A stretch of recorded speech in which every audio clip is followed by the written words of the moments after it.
Okay, so good evening. This is the first question here. You got that one? It's to you, actually. But Okay. maybe it doesn't matter. There's no being.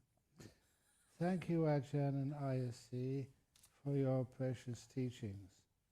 Please would one of you share whether or not you encountered fear in the process of experiencing, understanding non-self, no identity, and how you navigated that. There are other places you can,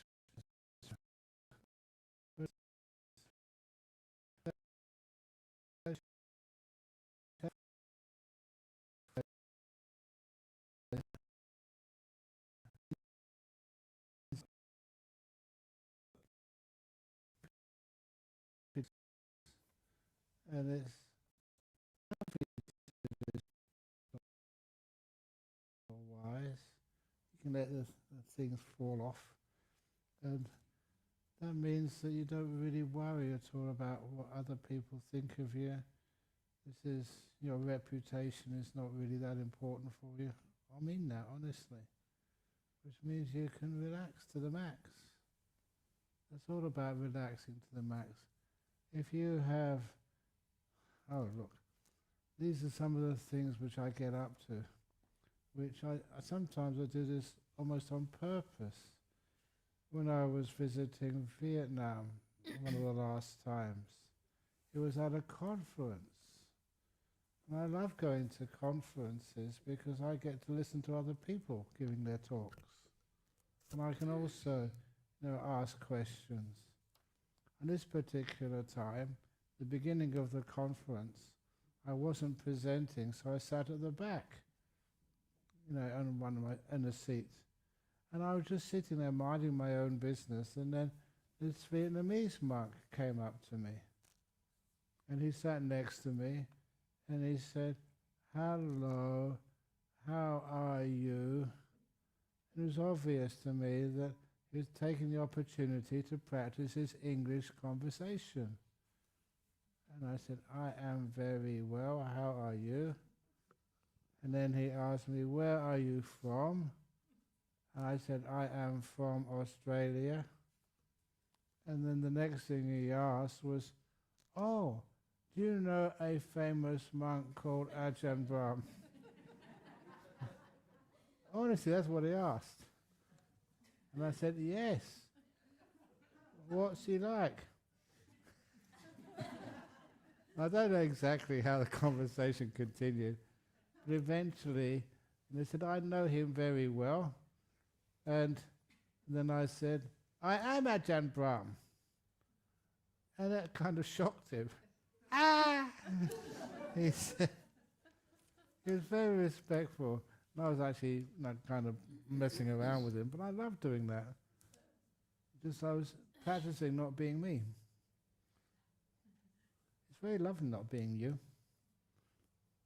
Would it be wonderful if you could take another character every now and again? You sit down somewhere, see if people can recognize you.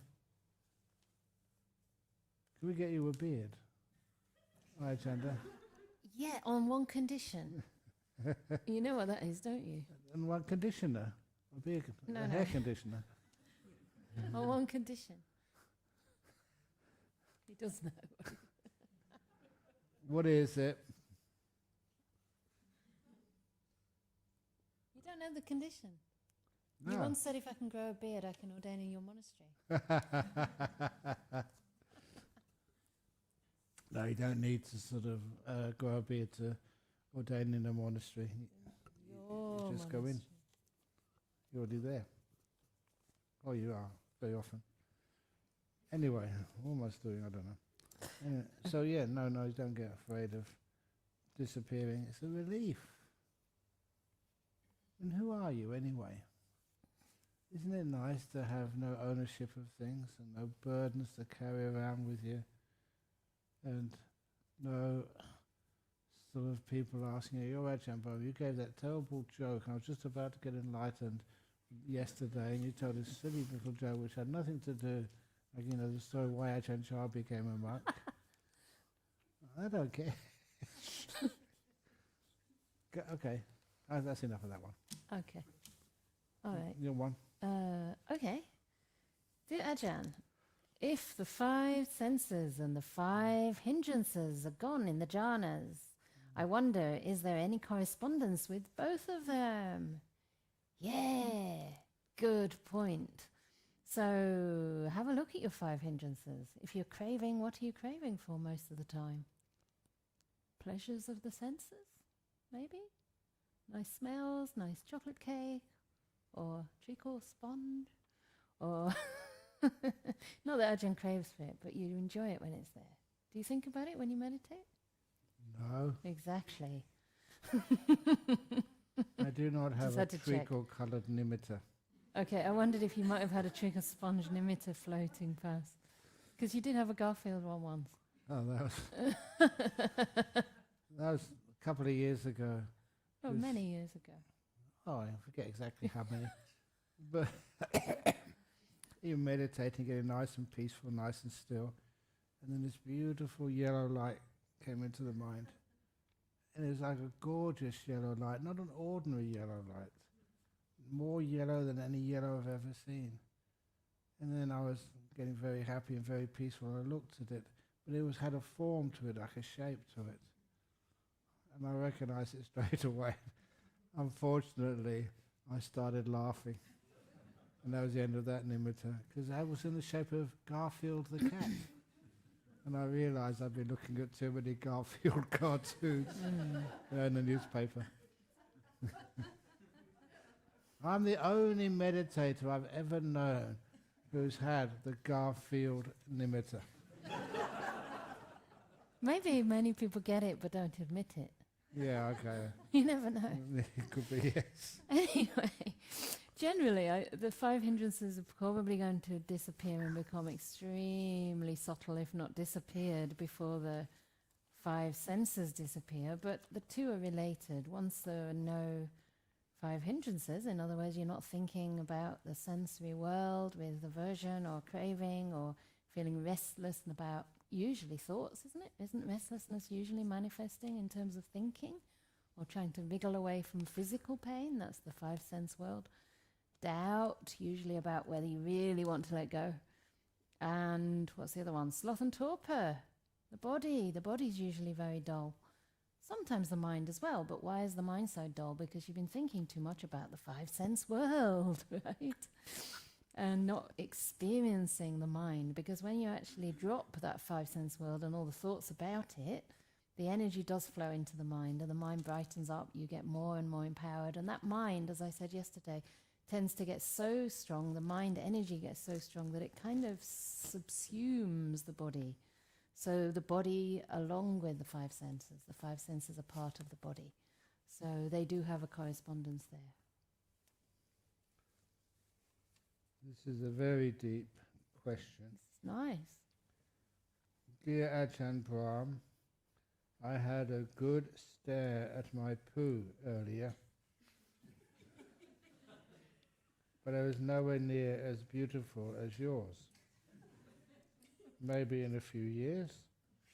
Please advise. How do they know how beautiful your poo was? Because I went, wow. Wow. So if you are in the toilet next door and you hear someone looking at their poo in the toilet going, wow, wow. And if you're a friend of theirs and I say, come and have a look at this. Honestly, that's what I felt like doing when you see that. Is this, it really is beautiful. I think this needs pulling across a bit. Okay, It's slack around your back. Okay, that's okay. Okay. It's a bit quiet, that's why. Is that okay? Can you hear it? Okay, good. Okay. So anyway, that's poo. Thank you to you and Venerable Canda and all the Anukampa staff for a wonderful retreat. The reason why I thought that was a powerful simile, real event, when the meditation gets very strong, even poo, really looks beautiful. The same poo would look disgusting afterwards, but because of the power of the mind, you can see beauty in anything. And that was it was real. It was kind of shocking. Why is it we love beautiful things? And one of the things which was so common, which I never thought could ever look beautiful, really, really was. It's messing around with my perceptions. And actually, when it starts to actually happen, oh. So anyway, it's very helpful sometimes, because you know what it is when sometimes we complain? That's, that's you haven't washed the dishes up properly, or the food is not nice, or whatever else, you think, is worth complaining about. If you can't even complain about your poo, what on earth can you complain about? Stops all complaints. Dead. I'm not sure, Ajahn, about that. Because I've dealt with poo, but I've never dealt with the council before. Ha ha ha ha, yeah. Eventually, just the council come around. No, they're very nice people. Yeah. Okay. Anyway, shall I do the next one? Yeah, go on, please. Thank you for the uplifting and inspiring Sutta class today. Yay, thank the Buddha. That was really his work. I wonder, is there any relation between today's course, I think you mean discourse, today's cause and effect sequences and meditation? Absolutely. Totally. If so, then where does it fit? The relaxing of the body, present moment, breathing, allowing and doing nothing. Thank you. So, if we go with the second sequence, which is the beautiful sequence that leads not to delusion, but to true knowledge and liberation and the nutriment of that, it begins with hearing the Dhamma through your wise friends. So we start off with associating with good people, and the purpose of this is to actually hear the Dhamma. If you don't hear the Dhamma, then how do you know what to do in your meditation? So we have to have some kind of understanding about what it is that we're aiming for, so that true liberation and knowledge is possible. What we're trying to overcome, that is the delusion, and the 5 hindrances that nourish that delusion. And then we have some kind of perspective about how to practice.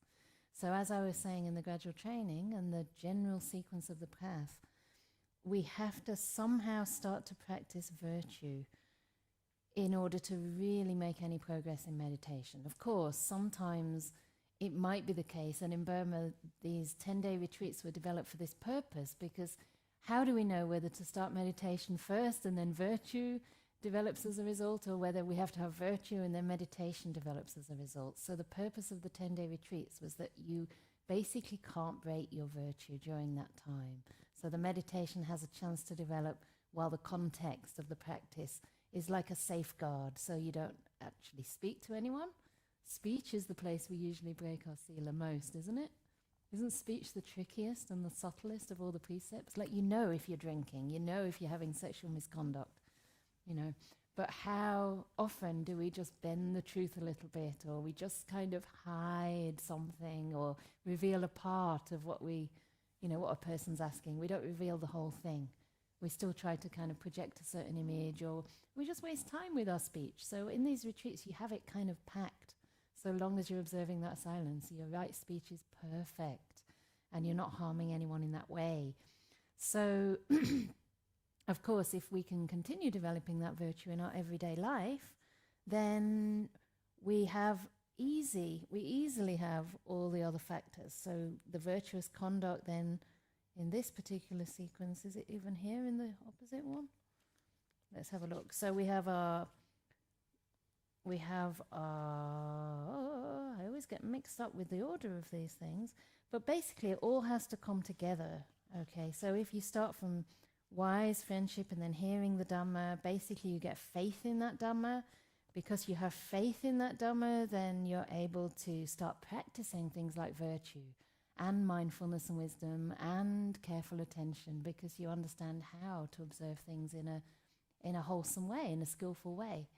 Yeah? We can't really understand truths like non-self if we haven't heard the teachings. It's just too difficult, and we don't want to hear it. That's the other thing about delusion. We only hear what we want to hear. We only see things the way we want to see them. We never see things the way we don't want to see them. It goes against the grain. So we have to start overcoming this. And then from there, in here, in the other sequence, it talks about developing the 4 focuses of mindfulness. So one of those is mindfulness of the body, right? And how are we mindful? We're mindful in a beneficial way, so learning to relax the body. When we realize the body is not me, not mine, not a self, and stop interfering with it, it has a chance to just do its thing. You know, sometimes we can't even leave the breath alone. In fact, the breath's quite a subtle thing. Most of the time, whatever we observe, we tend to get involved with. So when we see that it's not ours, we start to be able to relax. And the present moment becomes possible only when the hindrances subside. So in here, we're trying to undermine those hindrances, again, through our mindfulness, wisdom, sense restraint, good conduct. The hindrances lose their nutrient or nutriment. So the 5 hindrances start to subside, and that's really when the meditation happens. You know, when the 5 hindrances are very strong, we're not able to observe the breath. But when they start to subside, and there starts to be a few moments of present moment awareness and silence in the mind, then the breath just comes in so easily. It's so easy to watch the breath when the mind's still and silent. And it's so easy to allow, right? Again, an understanding of non-self enables us to allow. And also that joy that arises through having faith, through developing things like good virtue. We have a natural sense of joy in our mind, so it's easy to stay present and to allow and to do nothing. It's very difficult if things are unpleasant to leave them alone. But because we have this beautiful foundation of sense restraint and virtue, and we have some happiness, some faith, some joy in the mind, then it becomes possible to gradually do less and less and less.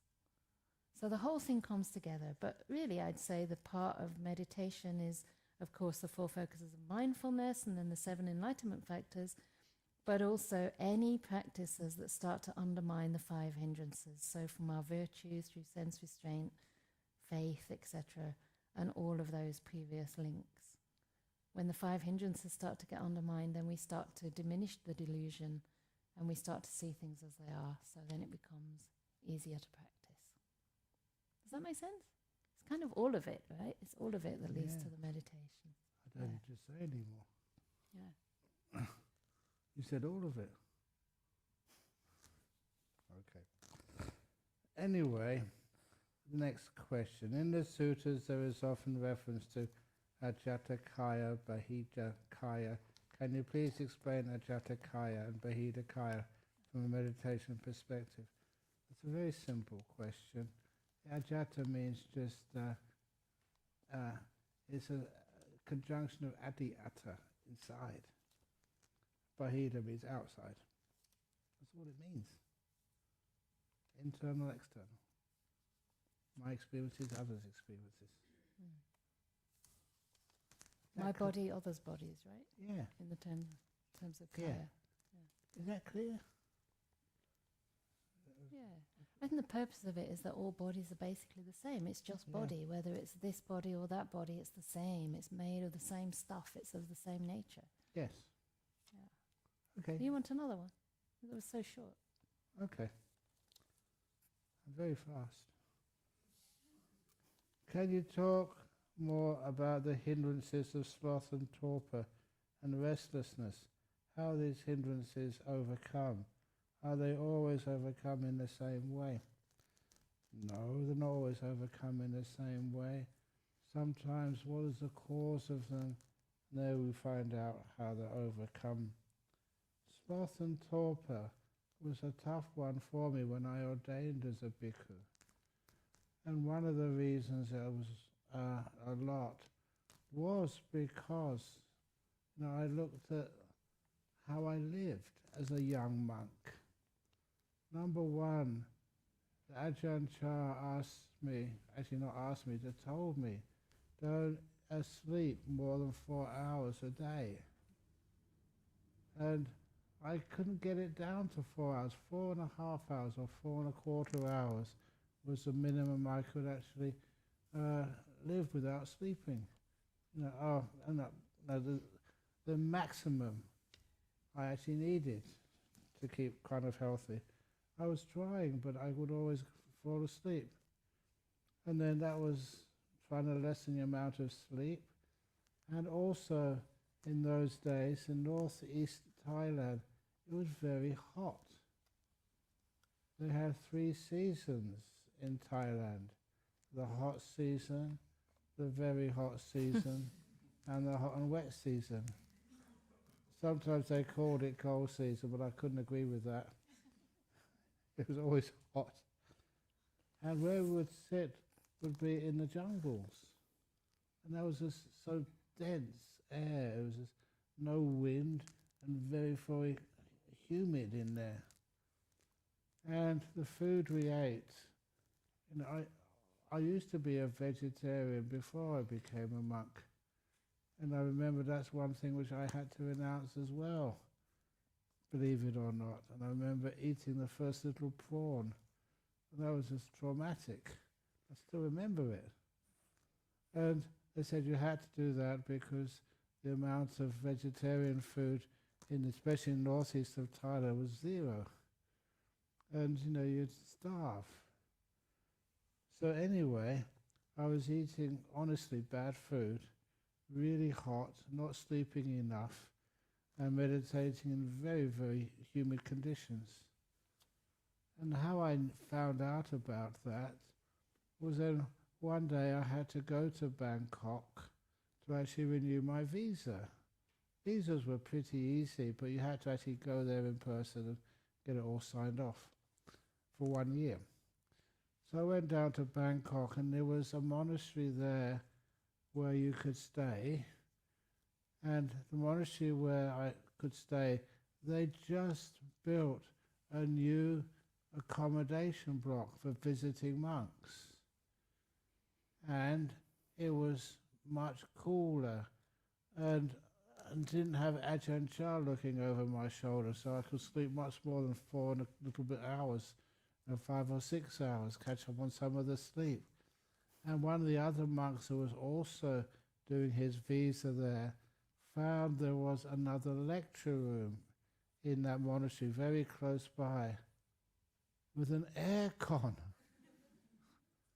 And he got the key to it. No one was using it early in the morning when we woke up, at 4 o'clock, actually 3 o'clock. And then, so we could use it in the morning before alms round. I mean, honestly, being in an air-conditioned hall or room to meditate in made all the difference. And I could also go on alms round and get some decent food. So I was more energized, more healthy, cool. And that was just bliss. You get up in the morning to meditate, you wouldn't think, oh, I've got to bear with this again. You actually really look forward to it. Turn the aircon on, nice and cool, meditate, always a straight back, no sloth and torpor at all there. I found out it was like the conditions were making me sleepy. Even for you, what did you eat for food today? Have you been talking or looking at your, what's it called, iPhone? That's what makes you sleepy. You're using your energy and wasting it. So when I learned, so what I found, instead of trying to overcome the sloth and torpor, I would let it be. Obviously, great teachings of the Buddha, let it be, don't fight, and be patient. And that was just beautiful to be able to understand that and know that. And sometimes I was. My head was almost on the ground. I didn't mind that at all. It's not just being embarrassed about, that you have sloth and torpor. It had a cause, it had a reason. It's physical.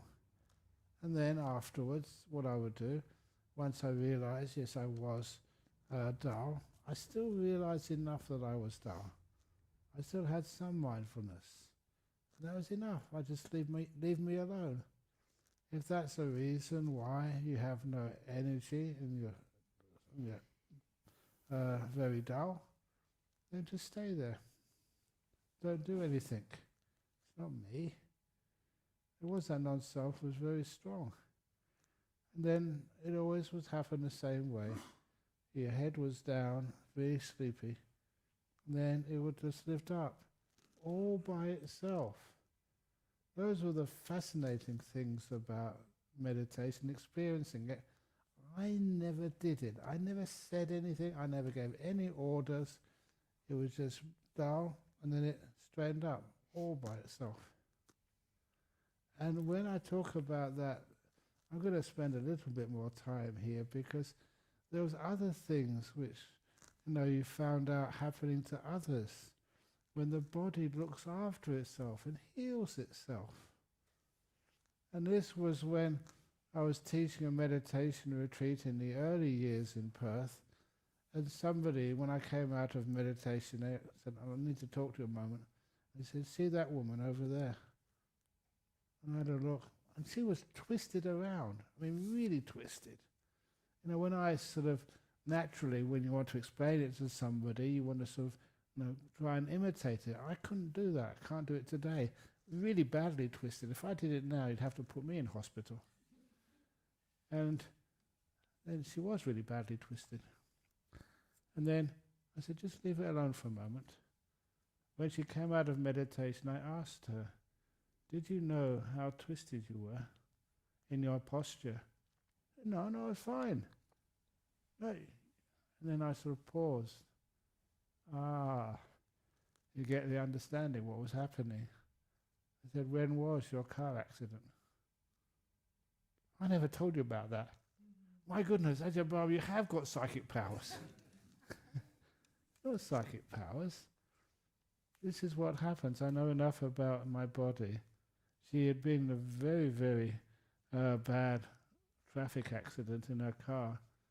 And what was happening, when she let go of her body, and the body was allowed to disappear, automatically her body twisted around to try and get some healing energy to that part of her body. And I just did ask at the end, how do you feel? Wonderful. She felt so healthy afterwards. This allows your body to actually unblock blockages, to send energy into those parts of the body which really need it. You feel so much better afterwards. So these days, I say in brief, it's like hot spots in your body. Sometimes when you're meditating, when you come out of meditation, you feel like just little areas of your body are really hot. You haven't got a clue why at first, but then you ask yourself, you've had some sort of injury there, could have been years ago, and the body takes this opportunity to send all the energy there, and you feel so much better afterwards. So often I've seen that happen during meditation retreats. If that's what the body needs to do, please let it do it. Sometimes also, when you're meditating, you're not just twisting around, sometimes an arm goes up. Why? And you never did it. You're mindful enough that I never did that. He did it by himself. It's because, again, some sort of injury or some damage there, and this is the way the body deals with it. Do you understand that? So don't sort of try and stop the body. My arm's going up. No, I can't. That's bad. That's not right posture. Yes, it is. Let your body decide. Okay, yeah. That's the sloth and torpor. How are these hindrances overcome?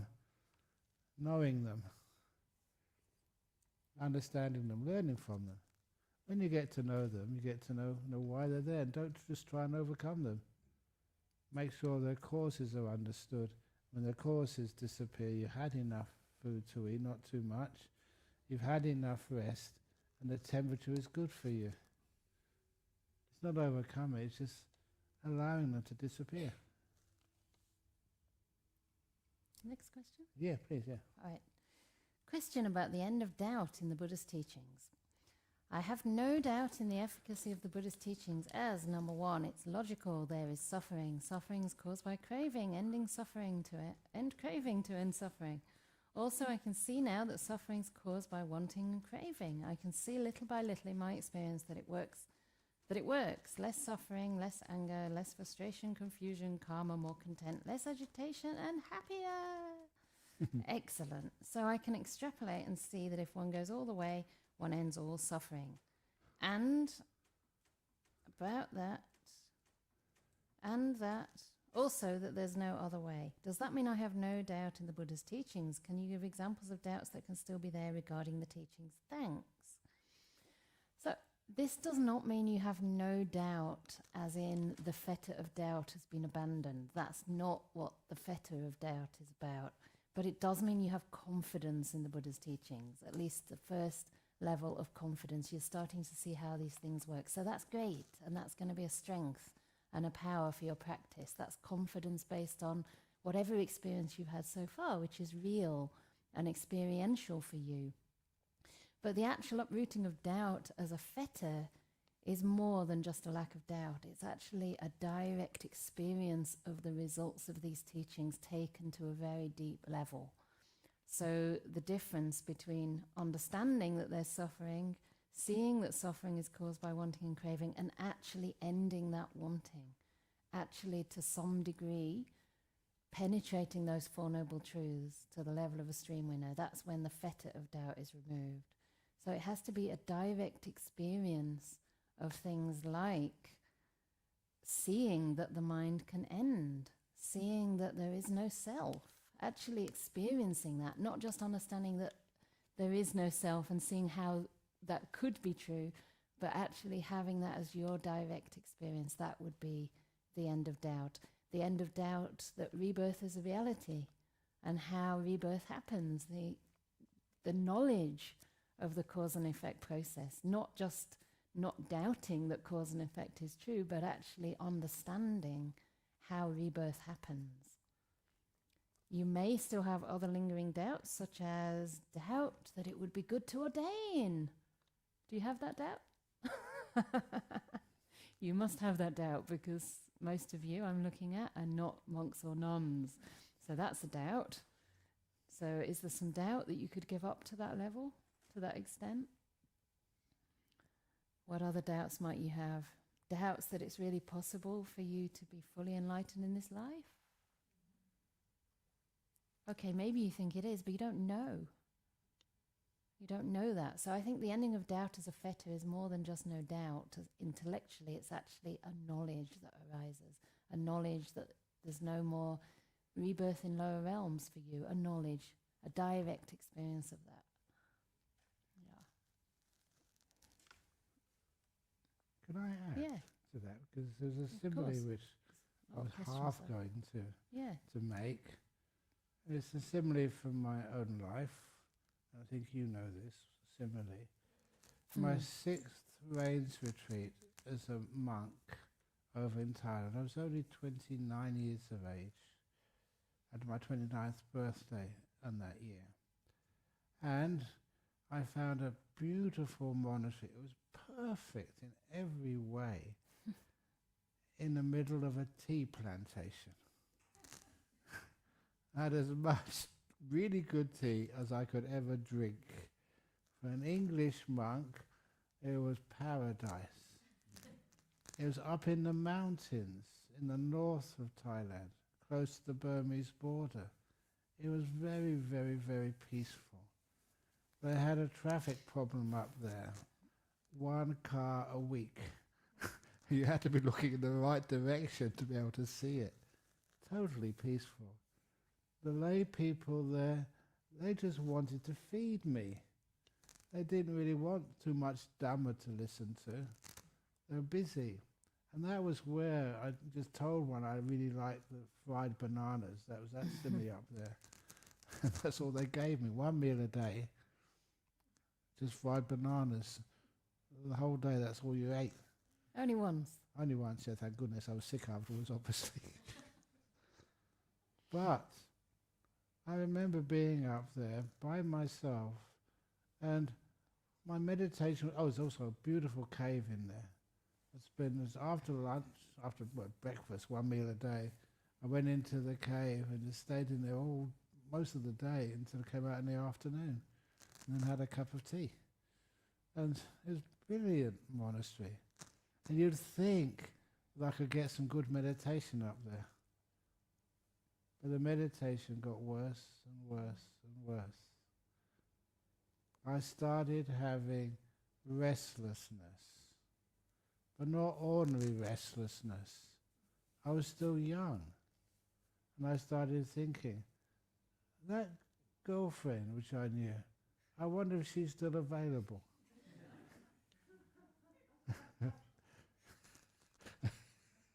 Things like that. I said, no, don't be stupid. I loved being a monk. I used to love my meditation, but it was always going kind of pear-shaped.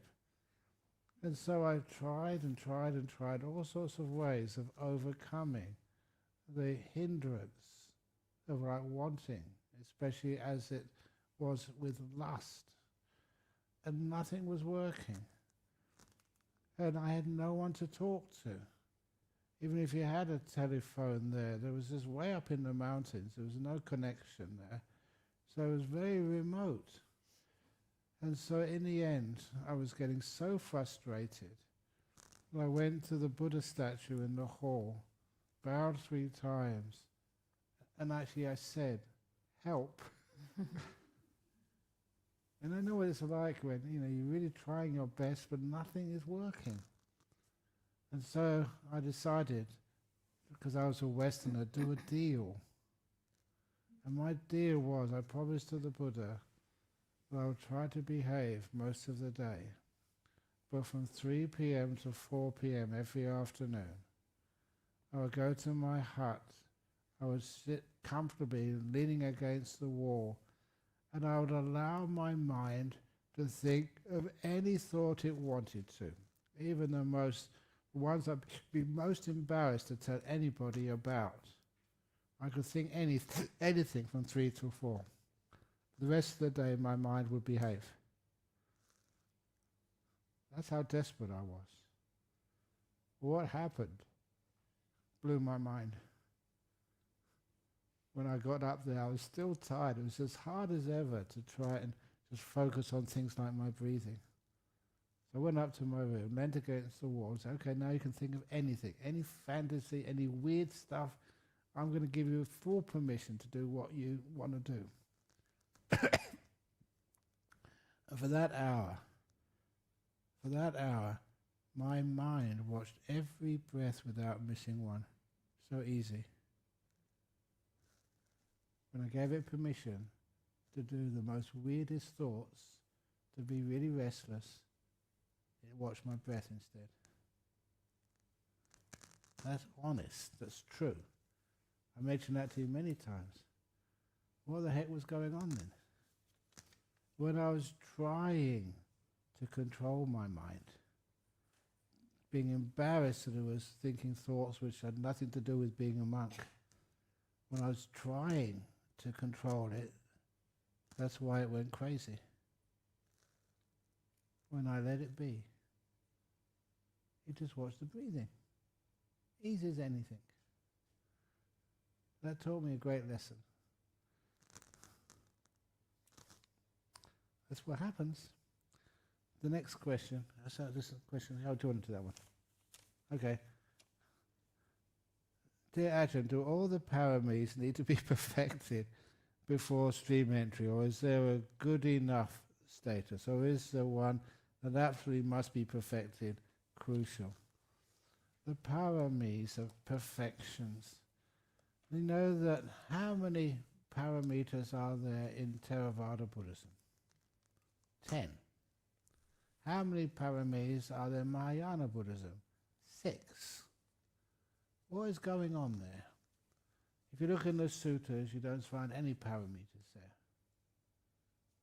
What was happening when the Buddha taught? He never took some of these qualities and called them paramis or paramitas. They came afterwards. There was almost like a competitiveness between Theravada and Mahayana. And so once the Mahayana had 6 paramis, the Theravadas had to have 10. That's basically what it was. There's nevertheless, they include things like Sila Samadhi Panya, that's ethics, meditation and wisdom. They've got a few other things there, but that's most of them, and that's all you really need. Don't put too much emphasis on these parameters. Just follow Eightfold Path, that's more than enough. Or gradual training, that's good enough. Or just your virtue, your peace. And peace, I mean the deep pieces of deep meditation, and the wisdom which comes. They'll come naturally anyway. You don't have to call them paramis or parameters. So there's no real rules about things which were not taught by the Buddha. Okay, dear Ajahns, when we know meditation,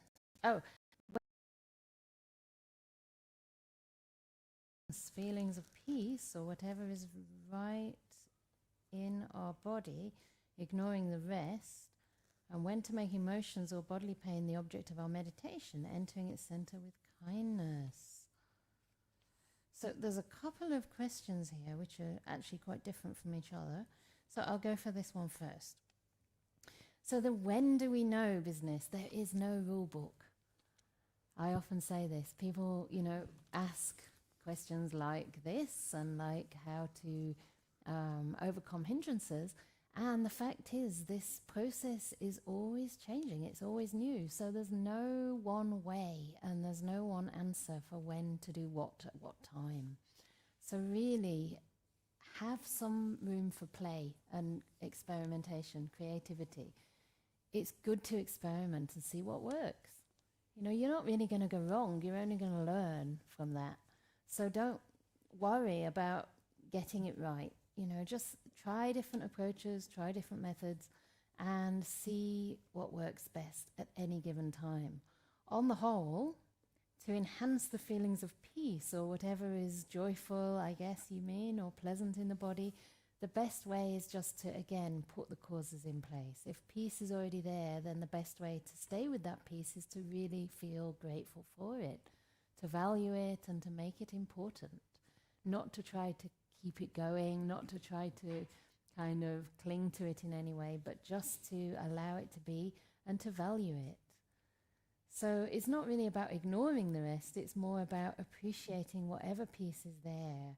And then you might find that because you're looking at things through a peaceful lens, that feeling of peace will increase. So a lot of meditation is not about what the object is or about playing with the object, trying to manipulate our emotions or our feelings, but more the way we relate to it. So if you regard whatever arises with peace, then sooner or later your actual experience will become peace. It's as though the lens of the mind, if you like, or the perception of the mind colors everything it sees. So when to make emotions or bodily pain the object of the meditation, entering its center with kindness, is basically when those emotions and that bodily pain becomes predominant, I would say. You can try to make peace with it, regard it with peace or regard it with loving kindness and see what happens. And often these things disappear. However, if they persist, and if there's a particular emotion that seems to demand all your attention, so to speak, I like to regard it like a little child that's coming for some comfort to my mind. It's like a little mind child that wants a hug. So that's the time that you can extend compassion to these things and just learn from them, just develop empathy and compassion and really make yourself available without any time limit, being patient, being kind. Similarly, this is the second question, so I think this is a bit different. In everyday life situations with friends and family, what is the best approach when chairs need to be changed to avoid something stirring up or something up of conflict? I don't really know if I understand that idiom, chairs need to be changed. Does anybody know what that means? When chairs need to be changed? Unless I'm misreading it. Sometimes kindness is not well developed to be good enough. Thank you so much for the retreat. So I guess we're talking about avoiding conflict somehow and maybe changing our approach. And sometimes kindness is not well enough developed. Sometimes we need to withdraw from the situation. So sometimes maybe changing chairs means not being the one to make it all better, to make it all right. Sometimes we feel that we have to be there to kind of be kind and, try to sort things out for others, but sometimes we have to be also develop contentment or a sense of comfort in a sense with dis-ease. So rather than trying to make things better, allow people to have their struggles, allow conflict to be there. Sometimes giving space is the best approach. The Buddha said that there are different ways to overcome resentment. One is metta, loving kindness. One is compassion. One is equanimity, which is a sense of perspective that, even through all the best of our intentions, we can not always make things right for everybody else. We can't enforce harmony, otherwise it's not real harmony at all. But another one, which is counterintuitive, is actually to ignore the situation. And this is actually, I think, very valid and very empowering, especially in situations of real conflict or even abuse, that you can allow yourself to turn away and to take some space, especially if you feel you're moving into anger and kindness is not possible for you at that time. Just take a break from the situation. Go out on a walk, have a cup of tea, lock yourself in the cupboard, whatever it is you need to do to just regain your own equilibrium. So, yeah, there's a few tips. And the last one, by the way, in that list is to apply the law of karma, in other words, to understand that every situation is the result of many, many causes and conditions. And even if we are kind, even if we put as many wholesome conditions into that situation as possible, we can't, have an influence on the whole situation necessarily. There may be people who don't want harmony, who want to keep stirring up conflict. So, even with the best of your efforts, you can't force any results. I hope that makes some sense to the question. Yes. I will add one of my stories. Okay, but there's a lot of questions, Ajahn. Oh yeah, but this is a great story. All right. One of the cultures I really admire is the Laotian culture. And one of the monks, he was an English monk, and he told me that before he ordained as a monk, he used to live in Luang Prabang in Laos. And he said that one day during the war, same time as the Vietnam War, that's when the communist Laotians were fighting against the government troops in Laos. And he went to a restaurant because there was really good food there, and he thought he was safe because he was at a table, and very close by was a table where the government soldiers, they had their big M16 machine guns against the wall, bamboo thatch wall, and he thought he might be safe there. But then as they were eating, he was eating, he saw the communist Pathet Lao troops come into the same restaurant. And the first thought was to dive under the table for some sort of protection. But these are not very heavy tables, these are just a bamboo. But then the communist troops never sort of disturbed the government troops eating. They just sat at another table, put their M16s against the wall and ordered their lunch. It was one of the first times he actually saw the culture in Laos always means that war stops for lunch. That really happened. They gave priority to eating. And that's why I kind of really respected that. I said, did that really happen? He said, yes, he was there, he saw it. And I think when they went out, to keep the tradition, the communist troops went out and went left, and the government troops went right to make sure they didn't meet each other. They didn't want to fight on a full stomach either. I kind of love those stories like that. The war was organised by their bosses, so they just wanted to actually to pretend. It was like a game to them, but at least they gave priority to peace. Okay. Do you think that it is possible that the mind creates an illness in order to follow a story that your thoughts tell you and you believe? I think yes. For example, I stuck in an unhappy marriage and can't find a way out. Then the body developed a cancer, maybe to find the exit. Yes, I find that's possible. And one of the amazing things is why I support that idea, that concept, is because I don't know how many cancers, you see are so responsive to meditation. And so many stories there, but there's so many people I've known should be dead. But they don't. Cancer goes into remission, especially through meditation things. So I think that's a very possible. That's wonderful that many people come and do meditation to overcome cancer. And it does, it works. Yeah, I think that can be true. Yeah. But I also think the cause of the cancer could be the stress in the relationship. Oh, yeah. So it's not as though the cancer had to come. It could be that, you already stayed too long. And also, I think it's just dangerous to think that there's just a slight danger in this way of thinking, because then it could lead to self-blame. Oh, maybe I'm doing something wrong and that's why I'm sick. Yeah.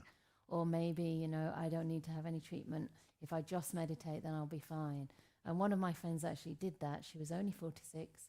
She had cervical cancer, which was actually quite treatable, but she decided, for her own reasons, and I respect those reasons to this day, to take a natural course of medicine, which may or may not have worked, and then to undergo a kind of whole process of healing, which was incredibly inspiring to watch. And she realized that there'd been sexual abuse in her childhood, and she made peace with the person who had perpetrated that. It was as though she was just, old resentments were falling away, and she was in great spirits right through to the time of her death. But she did come to the point where she felt completely healed. She was on retreat with Ajahn Brahm, she was on retreat with another teacher, and did get into some good meditation, some really peaceful states. And still, even after that healing, she did pass away from that disease. So it's a risk and it's a gamble. And she did follow some book by, I don't know, Tony Robbins or somebody, which said, if you heal your own kind of pain and emotional distress, then you can cure these things. And I think it's a dangerous path to take. You have to be really eyes wide open and don't presume that's going to happen. Because I've studied Indian medicine, that was my degree. So, and in Ayurveda, it's a very complex understanding of cause and effect. And there are many physical causes as well for disease. It's not only mental. By having a healthy mind, of course, you enhance your health to the best possible degree, but some diseases are physical. And I have one of those. It's like we call it in Ayurveda an agantuja disease, which means something that came in from outside, and that's things like parasites, bacteria, etc. So they're not caused by the mind. But of course, good mental health is going to give you, the most happiness and resilience to face them. So I just wanted to add that so that people don't blame themselves for chronic sickness. And that's very important. Okay, shall I?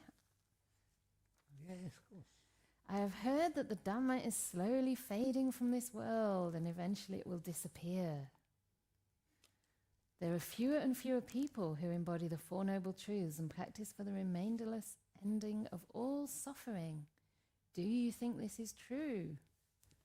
No. I have heard. This is not the Buddha's words. In the suttas it says, thus have I heard. And then the Buddha speaks. But just I have heard, from who have you heard this? What evidence is there for this? Here you all are in England at the Scout Centre for the first ever time. The last 3 or 4 years? 4 years maybe, I've been teaching in Norway. For the first ever time, you know, that 3 years ago, I think, we had the first ever meditation retreat in Norway and we had 50 people. That's really amazing. I was the first bhikkhuni to go to Norway, as far as I know, ever. Right? I'm now the first bhikkhuni in England. This is not to enhance my sense of self. I'd much rather not be the first.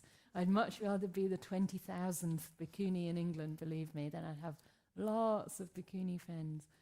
But there's a lot of wonderful things happening in the Dhamma world. There's a Dhamma Society of Finland now, which is starting to spread the teachings of early Buddhism in the same tradition that we all come from. I would like to call it Indian early Buddhism, because we talk about Thai forest tradition or even the Australian forest tradition. I think we're the Indian forest tradition. These teachings came from ancient India, and I don't want to forget the roots. So it's wonderful when we can hark back to the original teachings and actually give credit to where the Buddha came from and the land in which it was practiced and spread. And apparently all Buddhas arise in India. Thus I've heard. I don't know from who, if this is true or not, but we do know that our Buddha came from India. So really the Buddha didn't prophesize like this. He taught the law of karma as an active law. Karma means intention. It also means action. So whether it's going to disappear or not depends on whether people keep it alive. So practice the Dhamma, and that will ensure it doesn't disappear. And remember, the best way to ensure it doesn't disappear is, as the Buddha said, to have a strong fourfold assembly of lay women, laymen, bhikkhunis and bhikkhus who are well practiced, well learned and established in the Dhamma. This is the way to ensure it will not disappear. So never be subject to or susceptible to any kind of myth that's depressing, because it's very disempowering, isn't it? To think that, oh, it's just fated to fade. We can keep it alive by our practice and by our experience of the Dhamma. So keep it alive. You have the possibility for that. Maybe you can become the next stream winner and show people that it's possible, even as a lay person living in the modern world.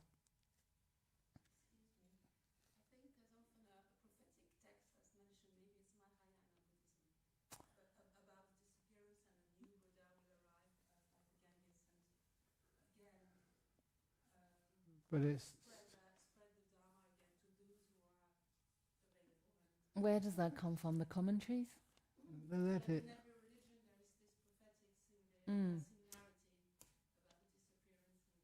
Yeah. But at the moment, we can tell for certain it's actually growing. At the moment, it's bigger now than it's ever been before, much wider spread. And it's wonderful to see right now it's huge amounts of people know Buddhism and practice Buddhism. Prophecies. This is one thing about even the Buddha. A lot of people say he didn't really make prophecies because of wisdom. The wisdom is that the future is still a work in progress. I know that a few times people quote prophecies of the Buddha, but I don't think they're valid. Even when somebody like an Ajahn Brahm was asked to prophesize what's going to happen, he said, we don't do that either. This guy once asked him, in particular, what's my future going to be? Please read the lines on my palm. I'm sure that, you can't lie and you've got powers. For once, Ajahn Brahm said, okay, I will do that for you. He read the lines on this man's palm to predict his future. He traced the lines on his palm, and every now and again he would pause. Oh. Sometimes, don't know about that. He was winding this poor man up. And at the very end, he told this man very slowly, I know your future. I will predict it for you. And I won't lie. I know you won't lie. What is it? What is it? your future, sir, yes, yes, is uncertain.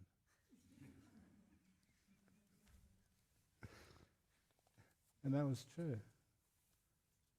We know that things will eventually fade away, things will disappear, but in the meantime there's many, many people become non-returners, once returners, stream winners, and they become the Buddhas of the future. Even in Theravada you know that. So there's plenty of people in the future to look after this world as future Buddhas. Do they have to be born in India? No. Do they have to be male? Absolutely not. That'd be ridiculous, wouldn't it? Exactly. It's said in one place that all Buddhas are born in India and are male. No. I totally disagree with that. Maybe it was an Indian male who said it. Yeah, not authentic. Because honestly, if you were about to take a birth as a Buddha, what gender would you make use of? What land would you make use of? Whichever land gives you the best opportunity to spread the Dhamma, and whichever gender makes it most useful for you to spread the Dhamma of liberation. It's not always a man. It's not always Indian. You have a choice there to make it so it's the most effective rebirth for you. Anyway, this question I have here, since there is no self, who or what gets reborn? We call it the stream of consciousness. The stream of consciousness, that's a nice description which the Buddha made. It's not just a person or a being. A stream is something which looks the same if you stand on a bridge looking down on it, but it's always moving, always changing. It's not a being. What actually goes from life to life besides karma? If it's a you, it is what goes from this life to the next life. It's the things which you built up, your tendencies. That's why I just happened to look at it and I noted this down about 3 or 4 months ago because I forget this guy's name. How many of you know the English entertainer called Roy Hudd? You've heard of him before, Roy Hudd? He had a wonderful story because I remember him. It's my sort of times. One day he was performing in a theatre in London when the government, I think Thatcher, had installed a new one-way system in London, and he got lost. As he was getting lost, more and more lost, he went down the street. He thought, first of all, he'd never been down that street before. And as he was looking for some way to get out of this trap of a one-way system, he noticed everything. He had been down that street before in his previous life. Everything, spontaneous recollection of his previous life just came right to him. And the interesting thing, well, I'll tell the whole story. And then he stopped at his previous house, which he'd lived in before. He knocked on the door and the owners let him in because they recognized him. Hey, you're Roy Hudd, what are you doing here? He said, I used to live here. No, you didn't. We've been living here since the end of the Second World War. You know, you haven't lived here. He said, yes, I have.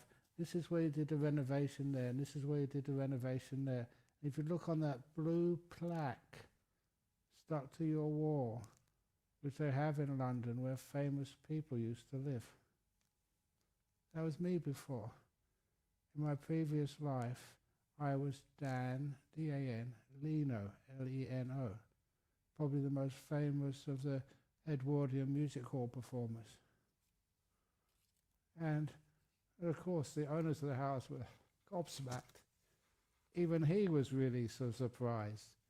It's the first time all this knowledge of his past life come up. And what happened to him next? I always wondered what happened to him, because he just, you didn't see him performing anymore. One of the reasons why was that he was, I think, working for the ITV, and the head of the ITV was a very staunch Catholic. And when Roy Hudd wrote an article about the experience that he was Danlino in his previous life, and he knew everything about what Danlino got up to, he got the sack from the ITV because the owner of the ITV thought he was crazy, didn't want a person like that working for him. But it didn't matter, because then he started writing biographies about Danlino. He became the expert on Danlino's life. If once you get your iPhones back after this retreat, you can check on that, Roy Hudd and Danlino. So that was an entertainer in his previous life, an entertainer in his current life. I'm not sure if he's still alive, he's probably dead by now. But nevertheless, that connection there, his character from the past, was very similar to his character in his last life. I kind of like that story because there's evidence you can check out, and that really happened. So when you go from life to life, if you find in the next life another sort of 80, no, can't say that. Another what? No, I was going to say, if you can check up and then there's this English monk who tells really bad jokes, but he's a monk, he's a good monk. Would it be Ajahn Brahm? No. But you do carry on some of the characteristics from a previous life. It's like it's moulding your character. And if you're a good person in a previous life, you'll be a really good person in the next life too. And if you practice the Dhamma in this life, I cannot see how you wouldn't practice it next time. Exactly. Why not? Yes. You've made more meditation karma in this life. It's additional to what you had before, and you ended up practicing it now, so you're going to practice it again. How the Buddha said it's like a tree which is leaning to the west. It's going to fall to the west. If that's your characteristic, that's where it's going to go. Yeah. Okay. Do we carry on? It's 9:05. 5 more minutes? Or You're good. Yeah. Okay. who wants 5 more minutes? Yeah. Good. Who doesn't? Oh, You're welcome to take rest. even Buddhism to is a take democracy. So you're Yeah, outvoted. but some people get, more Okay. sleepy than others, including me today. It's my go, isn't it? Okay, go on. Yeah. All right, I'm going to amalgamate two. They're kind of different, but it's the same theme, and it's a quick answer. Sorry about that, but I thought a quick answer is better than no answer. Is that right? Okay. So one is, at the emotional level, I'm afraid of my emotions. It's very often happens that I feel painful tensions in the body first, then I try to figure out the emotion I repressed and what's it about. How would you meditate with that? Well, firstly, I wouldn't necessarily try and figure it out. I would just stay with the feeling. But if this feeling is coming up often and it's just too difficult, then one of the best ways to deal with this fear is metta, loving kindness. And the next one, I'll say a bit more about that soon, is that when my meditation gets deeper, I experience fear. I fear losing my mind, losing control. How can I relate to that? The fear takes me out of the experience as my heart and respiration rates increase. So again, it's the experience of fear. It's happening maybe at a different time in the meditation, but it's basically related to the feelings that you're experiencing. Here you're fearing losing your mind, losing control, and it's manifesting as a physical bodily experience. The heart and the respiration increases. So in both cases, one of the methods that's often not related to fear is actually metta. People think that metta was taught to overcome ill will, but the first time it was taught in the suttas was to overcome fear. When these monks went to a forest and the Buddha told them not to go, but they insisted on going, he must have known they didn't have enough loving kindness. And then they got completely spooked by the deities there, who were making all kinds of strange noises in the forest and stirring up weird shapes and images, which really freaked them out. And whether they were doing this to the monks because the monks weren't virtuous enough, I don't know. But the monks were so scared they ran back to the Buddha. We don't want to go to that place ever again. And that was when the Buddha taught them loving kindness meditation. He said, you haven't practiced enough loving kindness, and you haven't shared that loving kindness with the place and with the deities in that place. And when I was in Myanmar with my first preceptor, I ordained there in 2004, and then after finishing my Indian medicine degree, I ordained there again for good in 2006. And he used to see devas, he used to see a lot of invisible beings and would be able to describe them in great detail. And the monastery that he established there, was in a place where there was no building at that time. It was a completely barren place without very many kind of beautiful features at all. So he created ponds and little hills and all the kutis on top of the hills. And because of that, some of the beings, the invisible beings that live there, were a little bit agitated. So he used to send them metta. And he used to tell us that whenever we went to a place, especially for the first time, we should share our loving kindness with any beings who might be there. And just say to them, I'm just here for a while. I respect that you live here, or I respect that you're here, and I'm here to do good. I'm here to cultivate meditation, and I'm going to share the merits with you. So we would practice that loving kindness in any scary place. And that would be a protection for us.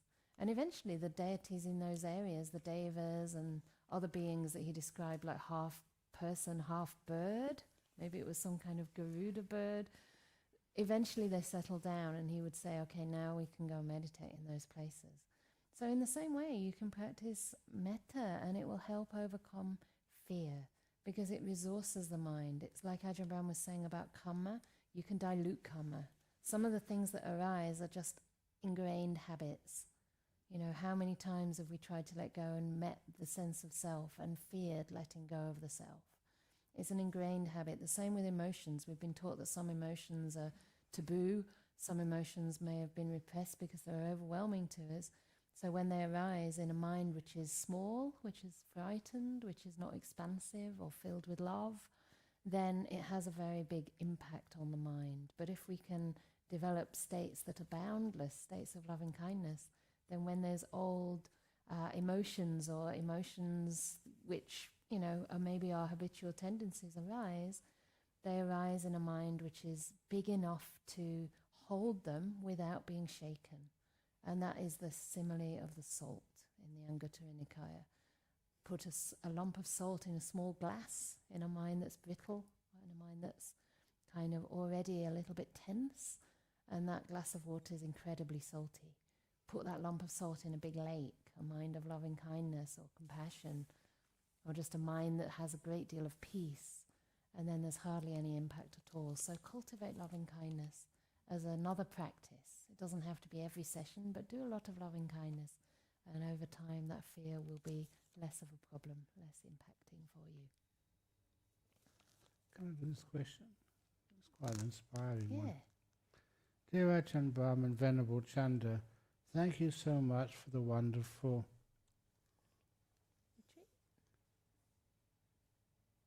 Dhamma talk. So the meditation feels like it is working.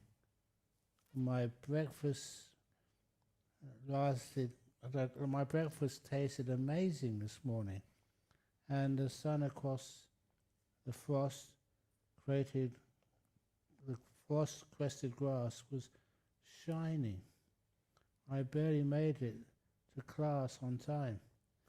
So every time I close my eyes, I see white lights and sometimes coloured lights. When I sit to meditate, the white light comes immediately. I don't have time to focus on the body and the breath. Both seem to calm down.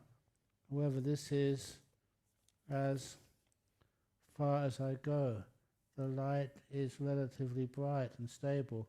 When I start to notice pain, arising in the body, is it time to stop? I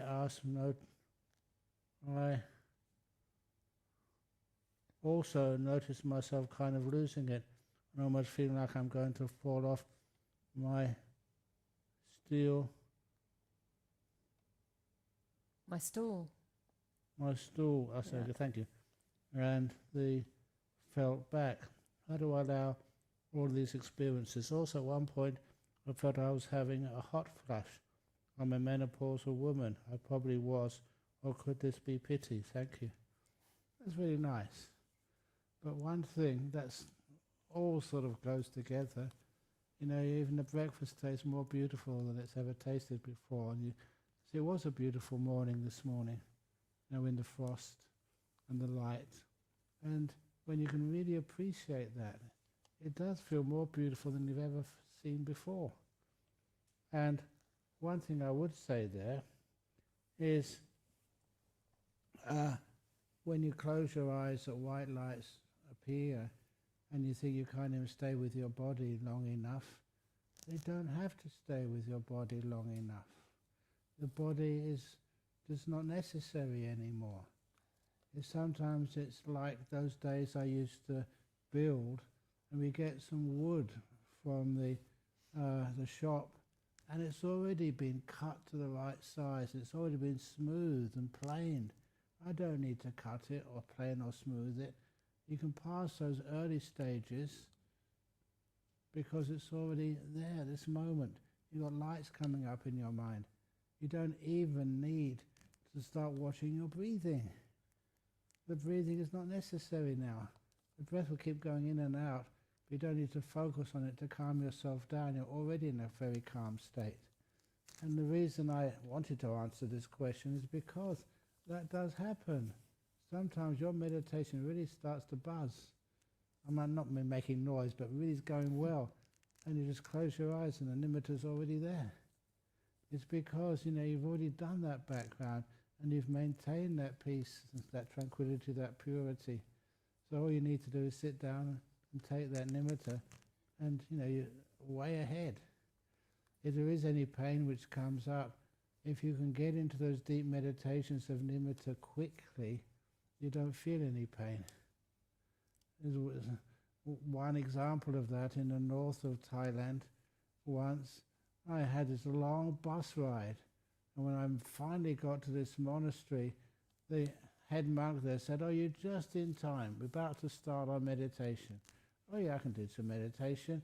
"How long?" 4 hours. So after travelling most of the day in a very hot, cramped bus, with every 2 seat wide was filled with 3 people and a few chickens and stuff. You know what those buses are like. But then I knew that I had to get into this nice deep meditation quickly. Otherwise, I'd just really be suffering with 4 hours of just having to be still amidst all the other monks. And it worked. So I got into a really nice meditation. I was really enjoying it. And when it finally came out of that meditation, I complained. Even I complain sometimes, but just jesting. Because I said, you rang the bell after 3 hours and 3/4. I missed a quarter of an hour. I was really enjoying myself. So that was one of those occasions, you know, if you can do your meditation properly and don't so mess around, you get so peaceful that you don't feel pain. You go past it, deep in it. And once you get past it, you stay there. You don't feel pain later on. I was scared in a sense that when you sit for a long period of time and you come out of meditation, oh, maybe I wouldn't feel the pain when I was in that deep meditation, but afterwards, oh, my back will hurt, my legs will hurt. It doesn't. That's the amazing thing. You'd think you're so still that when you actually do move in the end, oh, this is going to really hurt. It doesn't. You feel so relaxed and so peaceful, you haven't moved. But honestly, I thought I was like, I'm trying to think of another name so I don't sort of get accused of that. No, like Superman. You feel like you can run Super monk. a super monk. You can run this sort of a mile in 1 second or something. You're so fit, so energized. Your body just has no aches or pains at all. And it should do, logically. I can't understand why, but the meditation relaxes everything so well, and you don't feel any aches or pains. So if you're already getting peaceful, don't go backwards and have to do the preliminary stuff like meditation on the breath. You've got these beautiful lights in the mind and limiters. Just get into them and enjoy them. Go even deeper. Ajahn, can I just ask? Yeah. So the pain's coming through for this person. Yeah. And obviously they're not in deep meditation yet. I mean, the meditation was fairly deep, but not deep enough to completely overwhelm the body. Yes. So they could also carry on in a different posture, right? Oh, because yes. I think sometimes when people go deep and then they withdraw a little bit, they kind of stop. And this is a real shame, because it's not about the results. It's about maintaining the momentum and just continuing to put those causes in place. So changing the posture and just sitting on a chair or even lying down, just keeping the mind very still, would also be an option, right? An option, yes. Yeah. And also how, from that stage of nimitta, which is really stable, how can you determine or just feel like, okay, I need to get into a jhana quickly? Because wouldn't that also have the risk of then wanting it to happen? Yes, exactly. So you don't want it to happen, but just think, well, I'm going to focus. I'm going to let go totally.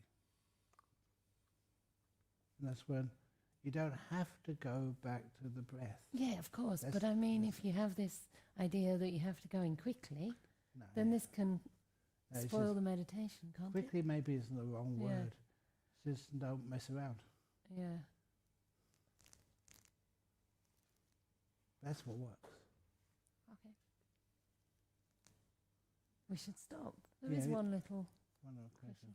It's my one, isn't it? Yeah. You want it? Okay. We can do this tomorrow. All right. Yeah. And there's two that we didn't answer, because these are for, well, we don't have time, but these are more related to coming out of retreat. And you're still in retreat. Imagine, many people go on retreat just for 3 hours or 1 day, and you already think you're getting towards the end. No matter how long the retreat is, you think the last quarter is the end. Even if you're on a 4-month retreat, oh, it's only the last month now. I might as well start emerging, I've done 3/4. So no matter how long a retreat is, there's always this kind of idea of beginning, middle and end. So you're in the real heart of the retreat. So don't even think about going home yet.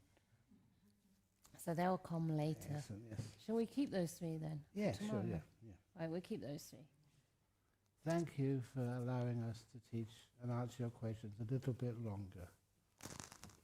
We're very happy to do this. And so just want to make sure that you get the most out of us. We can serve as much as possible. Sadhu. Sadhu. Sadhu.